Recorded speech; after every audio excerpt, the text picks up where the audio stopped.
everyone. My name is Nadi, and for those of you who don't know me, I'm the founder and CEO of the Nadi Group of Companies and Urban Blue Project. We are essentially development consultants, architects, land planners, and urban designers with a strong affinity towards housing and decades of expertise in manufactured and modular housing. So a little over a week ago, I presented this presentation at the Manufactured Housing Institute annual seminar in Las Vegas. And I was really excited about interacting with and engaging with developers and owners and operators of various land acquisitions. So I'm really excited to share this presentation with all of you. I think you're going to find it quite interesting. Essentially, I want to talk about how to scale housing delivery in America and in Canada, in North America essentially. My thesis is that factory-built housing has to absolutely become the default for all sorts of land development plays. So without taking too much of your time, let's get right into it. What is the real issue? I'm going to spend the first chapter of this presentation sort of unpacking what, in my opinion, is a big issue relating to housing delivery and why we are in dire need of a brand new solution. So let's start with this quote. This is actually from the Manufactured Housing Institute themselves, from a July publication, July last year publication, and essentially it highlights the fact that year to year, year over year, and currently tracking for this year, there has been a noticeable increase in the number of shipments of manufactured homes throughout the country, throughout the United States. It references a 5.1% year over year growth in production, as well as 5.1% year to date, which in MHI's opinion signals a steady growth in output. Now, it's also important to note that within that 5.1% in all markets of manufactured housing delivery, there's an even steeper growth of 7.9% year to date, specifically in multi-section or slightly larger, more affluent, I suppose, housing products within the manufactured housing space. And that in itself sounds impressive, sounds like something that we should certainly celebrate, and it is. However, let's get into my next slide, in which I look at the housing shortfall in the United States compared to what this actual manufactured housing deployment means on a national basis. So this chart I put together to really demonstrate some of the findings of my research.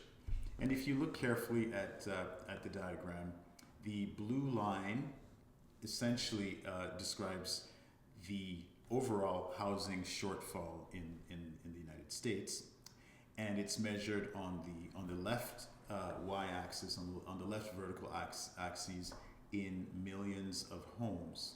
So essentially, going back 10 years or back in 2016, the national housing shortfall was just about 1.6 or 1.7 million homes. And that number has grown steadily over the last decade and is now sitting just about at 4 million homes as a shortfall. So as arguably one of the greatest countries on earth, the overall shortfall in housing has grown over the last 10 years, and the need for attainable, accessible housing in the country has become even more dire. Now, when you look at the purple graph and compare it, the purple graph essentially is in manufactured home shipments on an annual basis. So just so we're clear on what this diagram is suggesting, the blue line is cumulative millions over the last decade, so you can see the steady growth. And the purple line is simply annual shipments in hundreds of thousands of shipments measured against the right vertical axis. So when you look at this, you can see that with the exception of a couple of years right after COVID, or 2021 and 2022, every year in the last decade has averaged between 80 and 100,000 manufactured home shipments per annum. Why is this significant to put together in this graph? Well, the annual output of shipments, manufactured home shipments, represents only about 3% of the cumulative shortfall in any given year, 3%. So even though we're celebrating the sort of the growth in shipments and the growth of absorption of manufactured homes, we're still just scratching the real bottom of the barrel at 3% of the cumulative shortfall.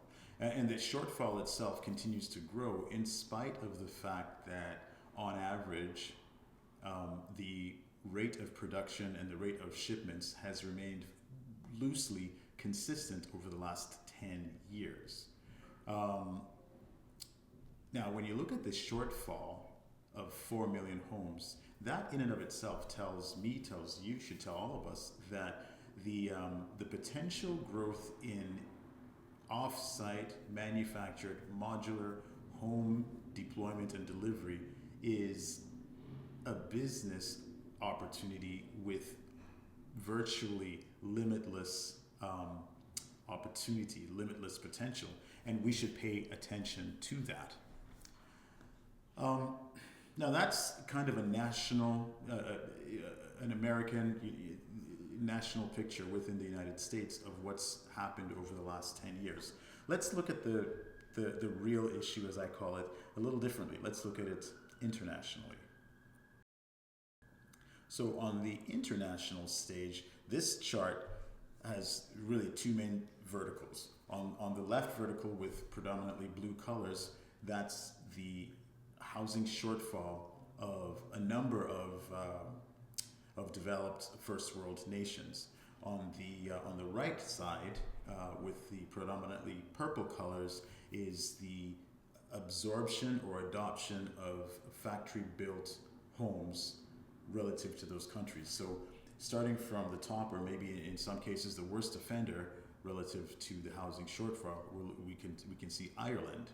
Ireland, has a significant, that's over a double digit, over 10% housing shortfall, and you can compare that with a 5% absorption of new homes or off-site constructed homes.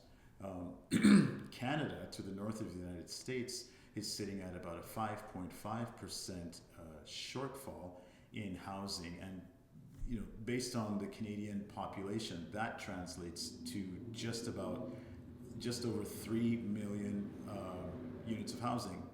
So Canada has a deficit of about 3 million homes right now in the country, and again, relative to the overall population, Canada is only absorbing 6% of their overall volume in manufactured or modular homes. A little further down, we've got the United States. The United States, certainly, we're looking at that at just under 3% housing shortfall, and comparing that to a 6% absorption. Again, 6% absorption is really not where we want to be, and certainly the 3% shortfall in the United States translates to 4 million homes. Looking at the United Kingdom or England, England is doing significantly better than North America in terms of factory built absorption at 16% absorption and only a 2.5% shortfall or deficit. But obviously, you're wondering, well, what's that purple bar close to the third from the bottom that is really sticking out like a sore thumb? Well, that's Sweden. Yes, the home of IKEA. And Sweden, since the end of the Second World War, from a political, from a policy, from all sort of aspects, put together a very intentional strategy for mass producing homes through factories. And over the years, over the decades, they've become exceptionally good, exceptionally accepting of that, to the point where Sweden right now has an 84% factory built adoption. 84% of all new homes produced in Sweden come out of a factory and are built off-site. That's a striking difference from practically every other country in the world, with the UK being a distant second place at 16%, and Japan falling right behind that at 15% adoption. Now, the anomaly with Japan actually has a housing surplus. That's the green bar over here, and that surplus is more significantly due not to how many homes they've produced out of factories, but it's due to a depreciating population, so an aging population that's not replacing itself as quickly as it could. So, looking at the world stage, we can see that there's, again, a significant amount of opportunity in the United States and in Canada to adopt manufactured or off-site construction as a much more significant player in providing housing for its citizens. The 3% shortfall in the United States translating to about 4 million homes, and the 5.5% shortfall in Canada translating to about 3 million homes short. And compared to both of those, the current rate of absorption is significantly underserved. So my first takeaway obviously is that here in North America, we are not just slightly behind the housing shortfall deficit curve. We are structurally under delivering on factory built, off-site, industrialized housing for our populations. This is a significant opportunity, but also a significantly damaging statistic for both nations. So let's keep going here. In my world, in my mind, when I think about these things, I think, okay, so then what's the big idea? What can we do with this? What essentially is my BHAG, my big, hairy, audacious goal? And all I want to say with this is, my goal is somewhat random, but it's questioning how we are and where we are in the grand scheme of things. So here it is. What would a 33% factory built adoption look like in the United States? So not Sweden's 84%, but definitely not the 6% where we're sitting at right now. But what would a 33% factory built adoption look like? If we could move the dial from 6% to 33%, what would that look like? To start to unravel and understand the answer to what that would look like, let's first of all take a pause, take a step back, and look at the U.S. housing stock as it is right now. We're going to divide it into three fairly obvious segments, just so we can wrap our heads around the challenge. So, if you consider all housing in the United States, about 150 million homes in the United States, a significant number of them, 61% of all of those homes, would fall under the category of, suburban, somewhat affordable, and also somewhat rural. So there is suburbia, there is sort of rural housing stock, and most of that falls within a relatively affordable spectrum. So we're talking, those 61% would be about 89 million homes. Out of that 89, 90 million homes, only about 8 million of them are manufactured or mobile homes. Most of them are owned by the owners, by the occupants, so owner occupied, and most of them are valued roughly at under $500,000 each. The second category would be urban and mid-density stuff. So that's not just single-family detached. That's also semi-attached townhouses, row houses, duplexes, triplexes, even fourplexes. That includes a certain number of apartments and sort of mid to high-rise apartment buildings. So this stuff sits well within what we typically call the missing middle. Sort of a higher density than single family, but not significantly high density. And then there's the luxury or high end of the equation. That accounts for 8% of the overall housing stock, and probably just about 12 million homes in total. These are homes valued at north of $750,000. A significant number of them are north of $1 million. 6.1 million units are valued at north of $1 million in value. And there's a small percentile of those that are premium high-rise rental units, but most of them are again owned by the occupants. So that's a quick snapshot. So there's a green category, the blue category, and the black category. And now let's look at what that means in relation to manufactured and modular housing. So when it comes to manufactured or modular housing, there's virtually none of the luxury or tier 1 housing represented by anything other than site construction. Absolutely none. And I suppose that makes some kind of sense. Shouldn't, but it seems like that's the way it is. In terms of tier 2 housing, there's a very thin smidget of tier 2 urban and mid-density conventional housing. There's probably just about 1 million or so homes that are modular that fall into that category, but the vast majority of homes that are built out of a factory fall into the third tier, our third conventional tier.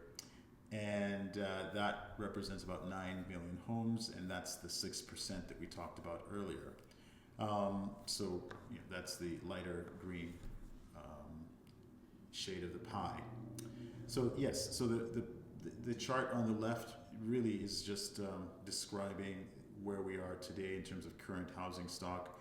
And now going back to my BHAG, my big, hairy, audacious goal, my dream for this, for us to even imagine delivering 1/3 of our housing stock via some kind of factory construction, what that might look like is 25% of the second tier being built out of factories, and 50% being built in the third tier. So if half of the 61 or 62% tier 3 housing stock gets built out of a factory, that would represent 45 million homes, and the other 45 being site built or traditionally built. And if 1/4 of the second tier homes get built in a factory, that would represent about 11 million homes, leaving 33 million built convention. So between those two averages, we'd be looking at roughly 35 to 38% absorption through factory construction, modular offsite work. So that's a significant number. I mean, when you think about it, that's, and you look at that, that's 45 million manufactured and modular homes in tier 3 and another 11 million in tier 2, a total of 56 million homes. So it's very aspirational, because for this to happen, let me just make it make sense to you. If we attempted this as our target goal using only or applying only our current production and absorption speeds, achieving this goal would require a 460 year pipeline. Now, let's put it differently. If we said, okay, strategically, let's get policy and let's get politicians and let's get government and let's get support lined up to do this over the next, say, 30 years, what that would mean is that we would have to ramp up current production from plus or minus 100,000 homes a year to something like 1.5 to 2 million homes a year for the next 30 years to close that gap. So when you think about how daunting it would be to make meaningful inroads into using modular manufactured housing product to solve the housing shortfall, and you think about, say, where Sweden is currently with 84%, you realize that we have so much to get done. Getting that done will require everything. It'll require financing, policy, zoning shifts, more factories, et cetera, et cetera. But let's not get ahead of ourselves. We still have a lot to talk about here. Okay, so that was just me setting up the picture of what this big, hairy, audacious goal really is, to get 1/3 of all housing in the United States to come out of a factory, to be built more efficiently, et cetera, et cetera. Let's take a pause. Let's talk about the 3 ways to build. So here, this chart lays out what is essentially common sense. So there's site-built construction, there's modular, off-site in modules and components, and there's HUD code manufactured product.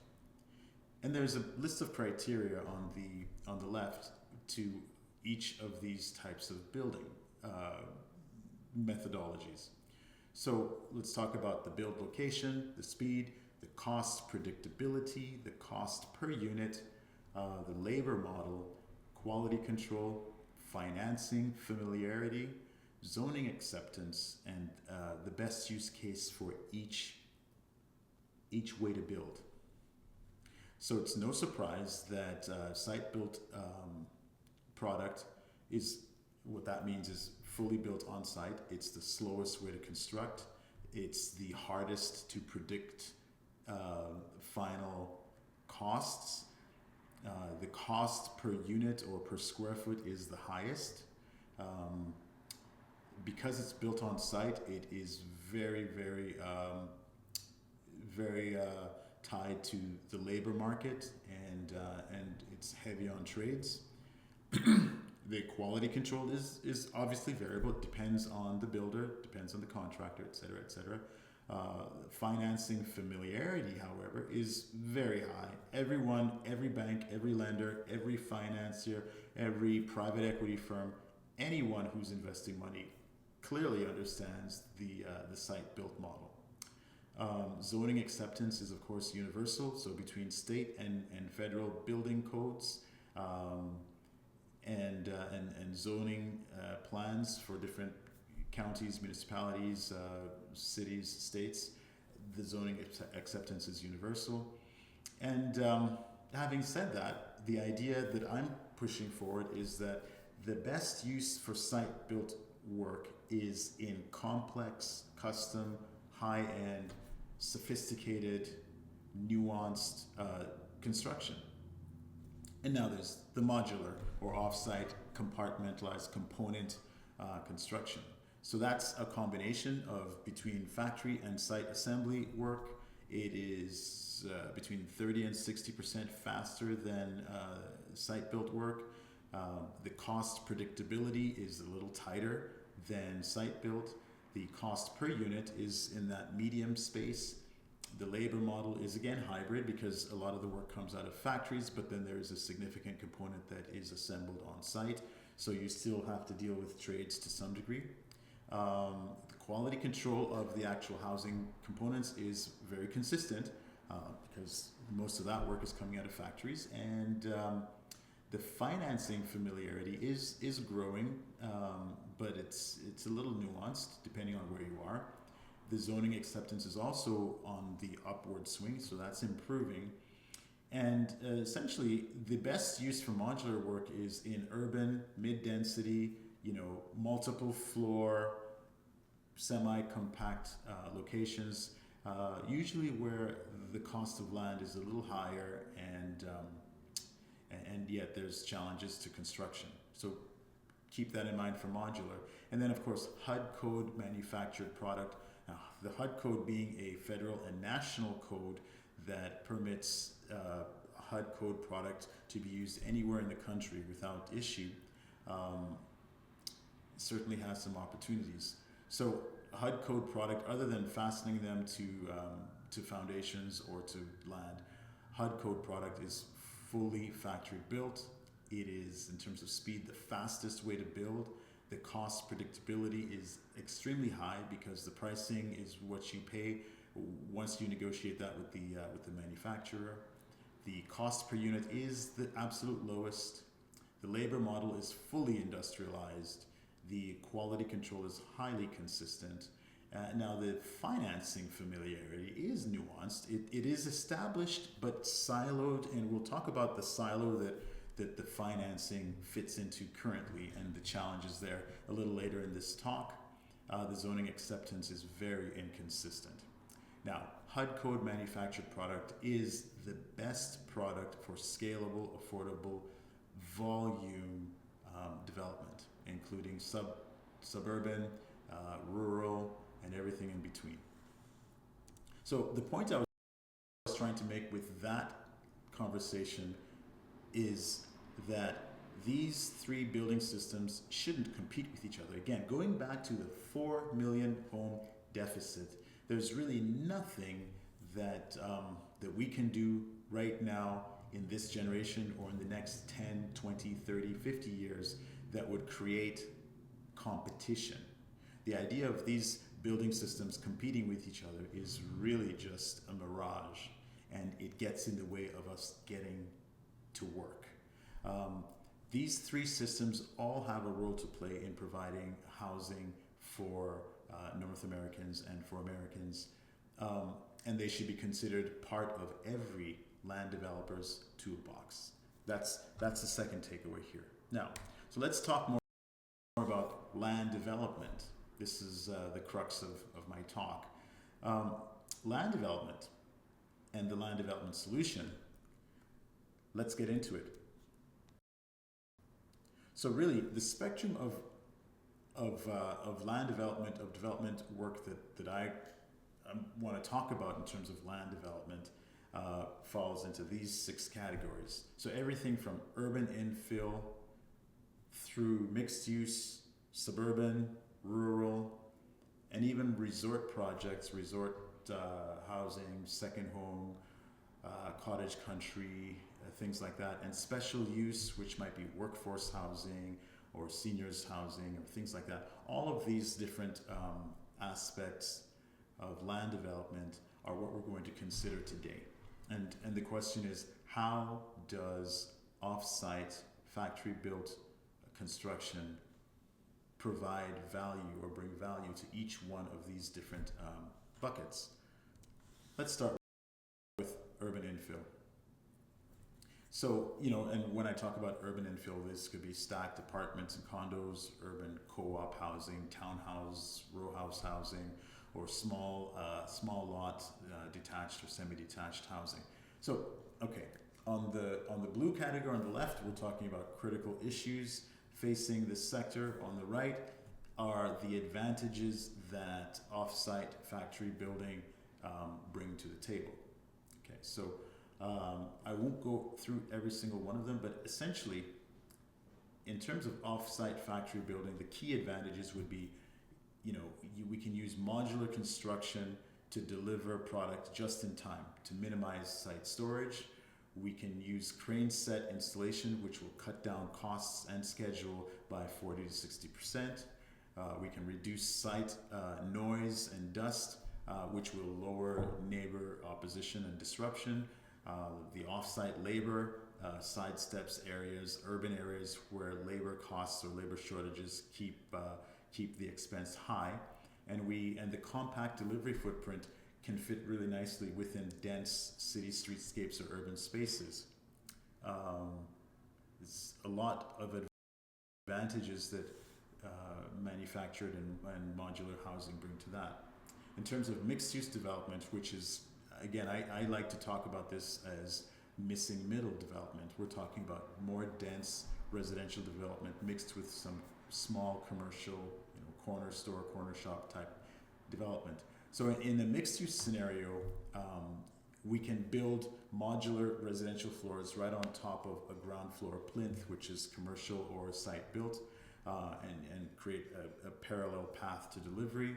The factory precision is really high.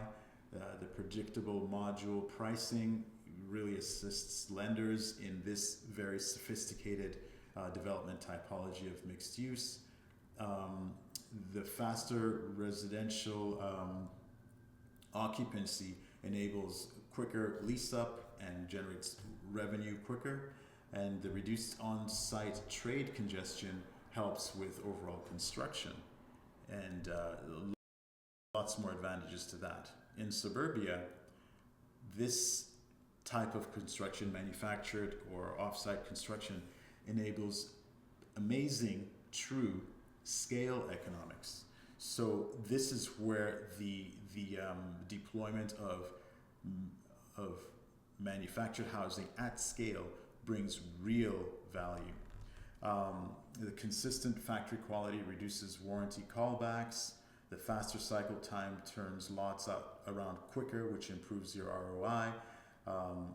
This reduces hugely dependency on volatile local subcontractor market, especially in suburban areas.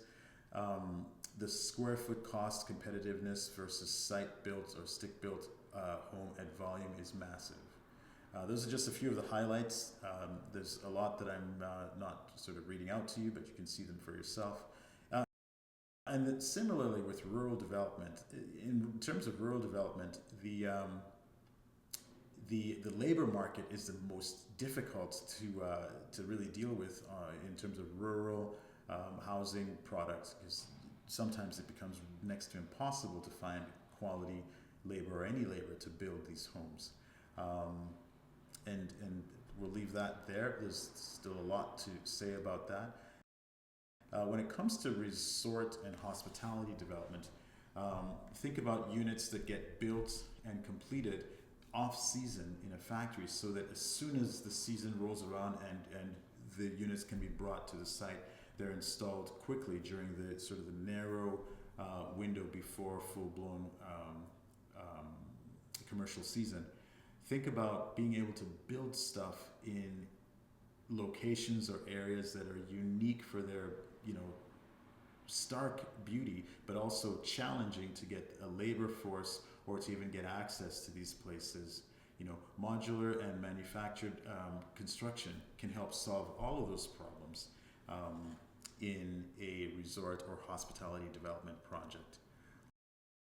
And of course, when thinking about workforce housing or seniors housing, things like that, factory-built product is the fastest path from approval to occupancy of any construction method. So sometimes the speed to occupy is mission critical, whether it's, we need staff for a new data center or a new warehouse or factory, and we need those staff to be housed today, or a municipality or a city that has a lot of aging in place population needs that need to get filled desperately. These are all opportunities for manufactured and modular housing to play a key role and really step up to the plate in terms of what they have to offer. So essentially, my third takeaway is that achieving significant market absorption has nothing to do with demand. The demand, folks, is 4 million homes shy as of 2026. That's the demand. And we can't fill that overnight. So demand's not the issue. It's simply about sophisticated surgical land development plays using factory-built housing as part of the secret sauce. Not the only solution, part of the toolkit that developers should consider. You know, this is an important takeaway. I want this to sit with everyone as we continue the conversation. Now, in terms of barriers to execution and barriers and execution, there are barriers. There are significant barriers to this full-on adoption, and some of them are we're not going to touch in this talk. I have a different presentation for that, but essentially there are these sorts of barriers: financing bias, zoning challenges, the perception gap, and the execution gap. So obviously, I talked earlier about how manufactured housing has strong inroads into financing, but only in specific silos. So historically in North America, manufactured housing has not been called manufactured housing. It's been called mobile home development. Mobile homes have had a perception of being trailer parks or mobile home parks, which is, a very undesirable form of housing. And that has created a very significant financing bias. So only lenders and banks and operators and investors who are very familiar with and very accepting of that specific silo have exhibited any key interest in manufactured housing. But the truth is, this picture that is right here, that's a manufactured home that's factory built in multiple sections, and it's an extremely high value, high quality home with a double attached garage, site built, et cetera, et cetera. So the bias against financing these types of homes is a struggle point that all of us need to continue to fight and move the dial. Zoning challenges follow right behind, and to a large extent are fueled by the same historic biases. Same thing with the perception gap. Those things really all come out of the history or the origins of mobile home development in the United States, and have created this real bias and this perception gap that we're still struggling with. Now there's another thing. So the execution gap is something that we should talk about in a little bit more detail. The execution gap, and by that I'm just saying, so let's say you have a county or you have a community that is supportive of homes like the homes in this picture being developed in a suburban or in a to scale to bring affordable or attainable housing into the community. Let's say the zoning goes fairly well, and everything seems to work out, and now it's time to execute on it. There's still a bit of a fragmented ecosystem between, well, what does the land contractor and the civil contractor do, and how do they do it, and how do we figure out how to build foundations and finance the land development play, and how do we subdivide, and how do we transition to the home builder, and how do we get the homes here, and how do we package the deal from essentially soup to nuts so that things are as efficient as possible. So that ecosystem lacks coordination between all of the steps that you'd need to deliver a project efficiently. I've seen many projects that stall early with the best of intentions because the coordination, which isn't well thought through and planned out, leads to larger or longer carrying costs and expenses than was originally anticipated, which ultimately leads to projects stalling. So there is a lack of sophistication because we we're just getting into how much opportunity there is to use manufactured and modular housing to really start narrowing the gap in terms of the housing deficit, that there isn't a whole lot of experience or knowledge or expertise across the country in tightening the execution gap. Having said that, I have a few case studies that I want to show you as we wrap up today's conversation. And these are case studies that show well executed, well organized, well planned, well planned projects. And I hope that these examples are going to inspire you to what is possible using factory-built, industrialized, manufactured housing products. So let's get into the case studies. The first case study that I have here is out of California, and everyone says if you can develop a project in California, you can really do it anywhere in the country. This is Acadia Village, California. Now, this is an example of an urban infill project. So when I talk about urban infill, just think about high land costs, tight sites, potential for a lot of NIMBYism, right? And other things like that. So this is just a picture of Acadia Village. You can see that there's a home being crane set in two parts onto a property, and you can see the foundations have already been poured and set, permanent foundations, and prepared, sort of prepped. You can see the surrounding neighborhood and what the architectural style, a very traditional architectural style is. And this next slide, this is the same concept, same project, just from bird's eye view, looking straight down, and you can see how tight those homes are to each other. Now, this infill project would not have been possible. The property had been sitting bare for several years because nobody could pencil a deal, an infill housing deal that made sense. It just wouldn't pencil. So that was sort of an abandoned lot for quite a while, until this developer came along and figured out how to bring in multi-section manufactured product to make it work. Here is a site plan of the same project. And it's interesting, of course, this is California, and you can see that in kind of the southwest corner and the northeast corner, there's common parking. But other than the parking lots in those two spots, everything else is pedestrian circulation only, very tight lots, and a nice little green space park in the center, in the heart of the development. This is about a 6-acre parcel with 25 homes on them. Sorry, did I say 6? It's a 4-acre project with 25 homes on them.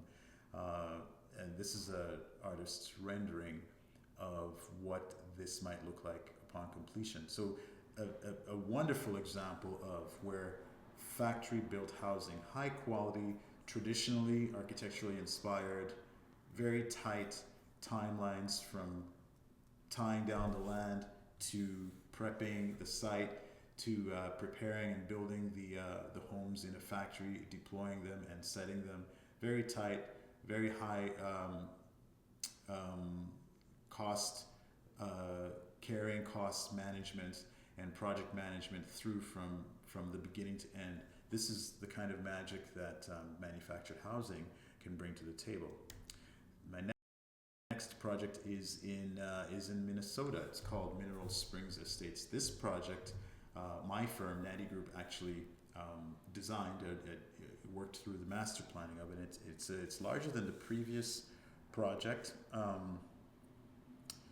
This project is, let's see, it's going to bring about just under 400 home sites into this neighborhood. This is just northeast of the city of Owatonna. So here's one of our renderings. Nadi Group did this rendering. This piece in the foreground is the project.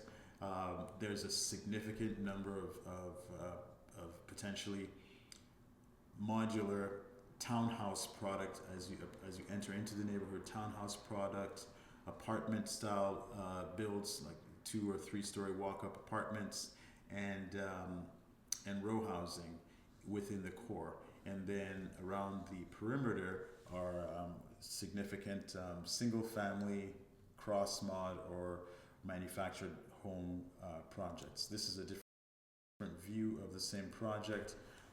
This is the master plan that we produced, and you can see again most of the homes at the north and along the east and along the absolute south edge are single family not mobile at all, manufactured homes, factory built homes that are high quality, that will just fit in with the neighborhood fabric. And in the middle would be multifamily products. So a very high density, compact little neighborhood. This has been approved by the town of Owatonna, and I understand that the developer, our client, will be breaking ground on this project this year, 2026. So again, a significant number of homes, just under 400 homes in total here. It's a very exciting project. This is on the City of Owatonna's website as an approved project. And lastly, this is just a rendering of the multi-family, multi-floor core of that project. My last case study for today is, my second last case study for today is this one, also in California, Jamestown, California. Now this is suburban/rural. This is in an area of Jamestown that it has significant topography. Originally, a previous land developer attempted to put together a subdivision deal here and was not able to make it pencil. Another group came along and created this project. Every single one of these homes is entirely built in a factory with garages, site built to attach on. This is a wonderful project. The design for it, here's the master plan, very carefully executed and implemented, and very responsive to what the rolling topography was doing. It's a wonderful project, absolutely fantastic. Here are a couple of pictures of some of the homes. This is the backyard of one home, and this is the front elevation of another. And these are absolutely wonderful, extremely available in terms of price point to the community. Really a wonderful project, and I hope this says something to you and helps you see just how attainable this type of development project could be. Now, last on my list of case studies is Hardin County, Kentucky. This is another subdivision project, and this is another one that my firm Nadi Group was involved in the master planning and the entitlement process for. So yes, again, very proud of this one. Here's the overview master plan of this, and these are all multi-sectional, factory-built HUD code homes. The vast majority of them are set in a way that we call wide shallow, so they're set so that the wide edge of these homes is facing streets to create a real presence. But these are quarter-acre lots, so they're quite generous lots. They're fully subdivided. This is not a land lease community. It's not a land lease project at all. There is an amenity center up in the core as you drive in. But other than that, these are all fully owned, subdivided lots with factory-built housing on them. So in this model, our client, who was primarily the land developer, responsible for building municipal quality streets that get deeded back to the city, was able to identify and confirm what the housing product would be, and essentially become a one-stop developer, land and building developer, who has the ability to just sell houses and lots to individuals directly. So tightening the timeline, tightening the deal, tightening pricing, really, and controlling all levels of quality and all levels of the land development play from beginning to end. So making this a really affordable, really accessible, and really smart land development play. That's just a close-up of the master plan again. This is a view of the amenity area with the neighborhood clubhouse, swimming pool, and playground and other amenities. And that's just the front view of the clubhouse.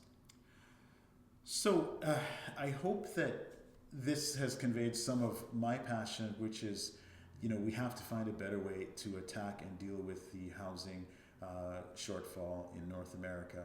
And it's not a one shoe size fits all sort of a strategy.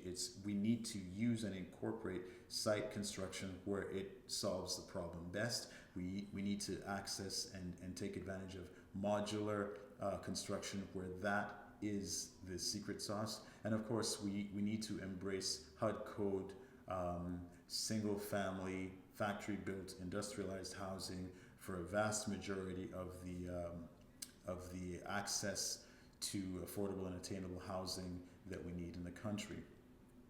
A little bit more about me. I did mention at the beginning, I'm the founder and CEO of both Nadi Group and Urban Blue Project and their sister companies. Nadi Group provides feasibility analysis, advisory services that lead into land planning, master planning, that then leads into architecture and landscape architectural consultancy. So we're kind of a one-stop shop in the design spectrum. Urban Blue can actually sit as your fractional development manager, who then expands on the work of Nadi Group and gets into the underwriting, gets into the financing, gets into the investor relations, and gets into the entitlement process through into the construction process, as much or as little as you might need in terms of support for any ongoing real estate development play, especially plays that are sophisticated, that might require some sort of factory-built intervention to make it pencil. So if any of this is something that you might be interested in, I'd be happy to connect with you whenever it suits you. Now, so the final takeaway that I really want to leave you with is that land is foundational. We have so much land in North America, so much land available to use to address the housing crisis. Land is foundational. Now, building in volume, building industrially, is a huge part of the enablement of the housing crisis. So manufactured housing will enable us close the gap on the housing shortfall that we have. It's the only way to close the gap is to become industrialized in that way. And now the big differentiator is execution. Being able to execute on this opportunity requires sharpened pencils and a level of sophistication that the industry has not embraced yet. So if you consider land as a foundation, and you consider that we have to add modular and manufactured housing into the toolkit of every single land developer, and you consider that a level of sophistication in the entitlement process, in the pre-development process, in the construction process, and the underwriting, all of that becomes the differentiator. That is where you succeed or fail That is what I want to leave with you, that 3-part takeaway. Thanks for listening. It's been a good solid hour. This is my cue card. I'll leave it up for a couple of seconds if you want to grab that, and it'll have all of my contact information on there. I look forward to meeting you, talking to you, and seeing how we can take this challenge head to head and make a difference in the world. Thanks again for listening. Have a great day. God bless.